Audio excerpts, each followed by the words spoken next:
పూజ చేసేటప్పుడు ఇలా జరిగితే మీ ఇంట్లో దేవతలు ఉన్నట్లే. మీరు ఎంతో అదృష్టవంతులు. ఎవరైతే భక్తి శ్రద్ధలతో దేవుడిని పూజిస్తారో అలాంటి వారికి ఖచ్చితంగా మంచి జరుగుతుంది. మీకు ఎన్ని కష్టాలు వచ్చినా సరే దేవుడిని పూజించడం మాత్రం మర్చిపోకండి. ఏదో ఒక రోజున మీరు గొప్ప స్థాయికి ఎదుగుతారు. అయితే మన ఇంట్లో దీపారాధన చేసే సమయంలో ఆ దేవుడు ముందుగానే కొన్ని సంకేతాలను పంపిస్తాడట. ఆ శుభ సంకేతాలను గుర్తిస్తే దేవుని ఆశీర్వాదం సంపూర్ణంగా లభిస్తుంది. విపరీతమైన అదృష్టం కలిసొచ్చి కోట్ల ఆస్తులు కలిసొస్తాయి. మీరు చేసే పూజలకు దేవుడు సంతోషిస్తే ఎలాంటి సంకేతాలను తెలియజేస్తాడో ఈ వీడియోలో తెలుసుకుందాం. ముందుగా ఈ వీడియోకి ఒక లైక్ కొట్టి మన ఛానల్ సబ్స్క్రైబ్ చేసుకోండి. లైక్ కొట్టడం మాత్రం అస్సలు మర్చిపోకండి. బ్రహ్మముహూర్తంలో దేవతలు తిరుగుతూ ఉంటారు కాబట్టి ఉదయం 3 గంటల నుండి 4:30 మధ్యలో ఎవరికైనా మెలకువ వస్తే ఆ ఇంట్లో దేవతలు తిరుగుతున్నారని అర్థం. ఒక్కోసారి ఇంట్లో దీపారాధన చేసే సమయంలో మనకు తెలియకుండానే కన్నీళ్లు వస్తాయి. దీపారాధన సమయంలో మీ కంటి నుండి కన్నీళ్లు వస్తే మీరు చేసే పూజకు మంచి ఫలితం రాబోతుందట.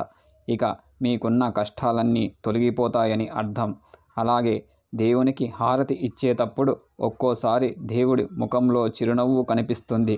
హారతి సమయంలో దేవుడు నవ్వునట్టుగా అనిపిస్తే చాలా శుభసుఖనంగా భావించాలి. ఎవరికైనా ఇలా కనిపిస్తే మాత్రం ఇక మీ జన్మ ధన్యమైపోయినట్లే.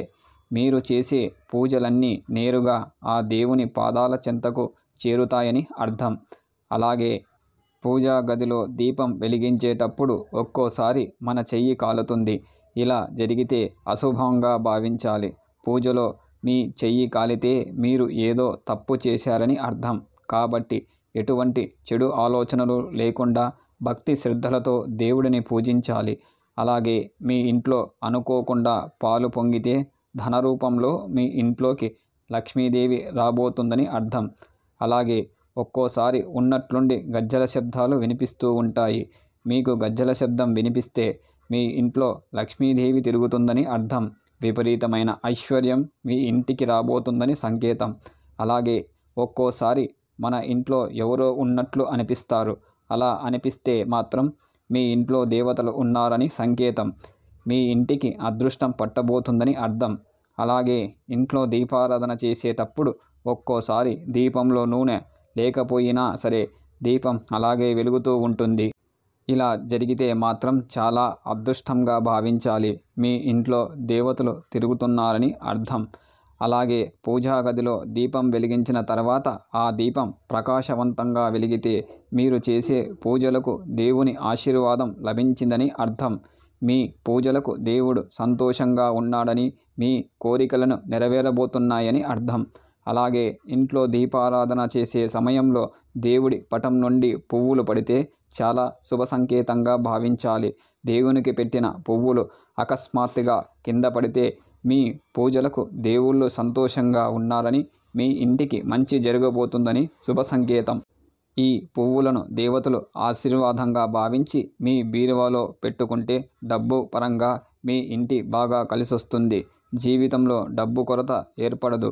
ఇంట్లో దీపారాధన చేసే సమయంలో కొంతమందికి ఆవలింతలు వస్తాయి. పూజా సమయంలో ఆవలింతలు వస్తే మీ ఇంట్లో దుష్టశక్తులు ఉన్నారని అర్థం. అలాగే ఒక్కోసారి ఉన్నట్లుండి దేవుడి కుంకుమ చేజారి కింద పడుతుంది. ఇది చాలా అశుభంగా భావించాలి.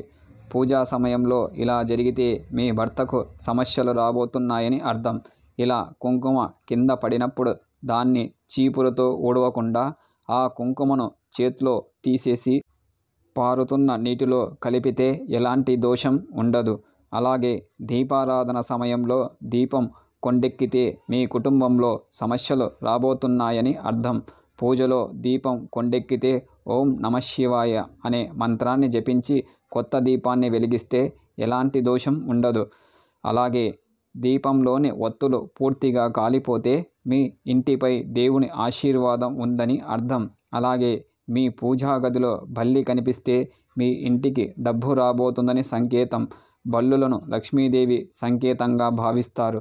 కాబట్టి మీ పూజా గదిలో బల్లి కనిపిస్తే మీ ఇంట్లోకి లక్ష్మీదేవి రాబోతుందని అర్థం. అలాగే మీ పూజా గదిలో నల్ల చీమలు కనిపిస్తే మీరు త్వరలోనే ధనవంతులు కాబోతున్నారని, జీవితంలో గొప్ప స్థాయికి ఎదగబోతున్నారని అర్థం. కాకికి అలాగే దేవతలకు చాలా దగ్గర సంబంధం ఉంటుందట.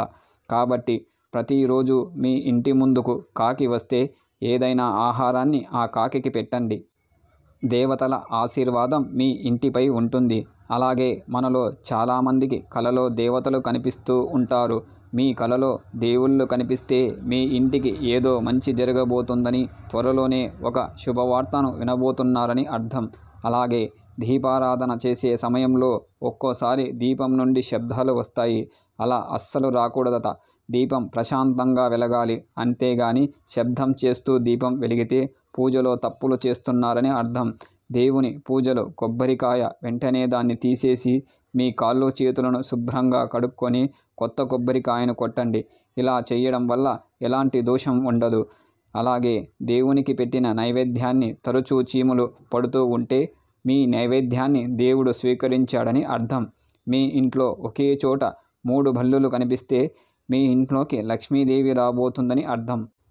అలాగే తులసి మొక్క దగ్గర బల్లులు కనిపిస్తే మీ ఇంటిపై లక్ష్మీదేవి ఆశీర్వాదం ఉందని, లక్ష్మీదేవి స్వరూపమైన తులసి మొక్క ఎండిపోతుందంటే మీ ఇంటికి కీడు జరగబోతుందని సంకేతం. ఉప్పును లక్ష్మీదేవి స్వరూపంగా భావిస్తారు. కాబట్టి మన చేతి నుండి ఉప్పు కింద పడితే మీ ఇంట్లో డబ్బు నష్టాలు జరగబోతున్నాయని అర్థం. మీకు ఎక్కడైనా గుడ్లగువ్వ కనిపించినా మీకు మంచి జరగబోతుందని శుభ సంకేతం. మీ ఇంట్లో అకస్మాత్తుగా ఎలుకలు కనిపిస్తే అది దురదృష్టానికి సంకేతమట.